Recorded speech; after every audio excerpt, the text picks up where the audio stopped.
বীজ শোধন করেন কিভাবে, আপনারা রেডি করেন কিভাবে? আমরা বীজ শোধন করি সাধারণত দুইভাবে। একটা হচ্ছে এই যে কাটিংটা দেখতেছেন, এখানে এই যে স্প্রেয়ার মেশিন রয়েছে, স্প্রেয়ার মেশিনে প্রতি লিটারে 2 মিলি করে কার্বনডাজিম গ্রুপের তরল অথবা পাউডার যে কোনোটা দিতে পারবেন।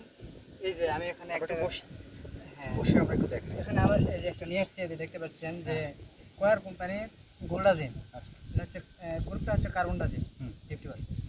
তো আমরা এখানে প্রতি লিটার পানিতে 2 মিলি করে দিয়ে মিক্স করব।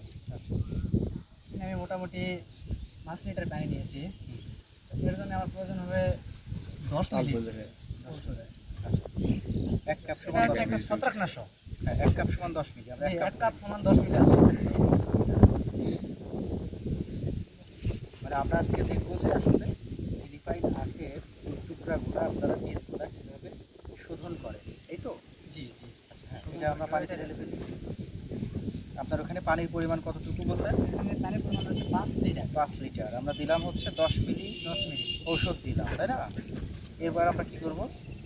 এবার আমাদের কাজ হচ্ছে এই যে কাটিংগুলো দেখতেছেন, এই পানিতে ডুবাইতে হবে। আচ্ছা, হ্যাঁ, এই যে এভাবে ডুবাইতে হবে। হ্যাঁ, এবার যতগুলো ওর মধ্যে ধরে যেটুকু ধরবে সেটুকু দিতে হবে। এভাবে কতক্ষণ থাকবে? এভাবে 1 থেকে 1.5 মিনিট থাকলেই হয়ে যাবে। 1 থেকে 1.5 মিনিট। এরপরে কি করবেন এটা? এরপরে এটা উঠে এভাবে 1 মিনিট পরে এভাবে উঠে রেখে দেবো।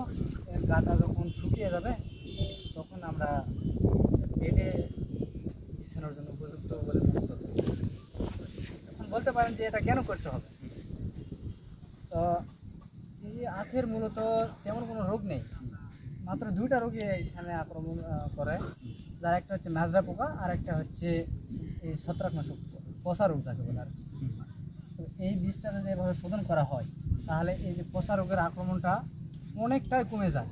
আচ্ছা, বলা যায় প্রায় 40% আক্রমণ কমে যায় এই শুধু বীজ শোধন থেকেই। তার মানে আমরা ধরে নিতে পারি যে আপনার এখান থেকে যতগুলা কাটিং হয়েছে ততগুলা চারা।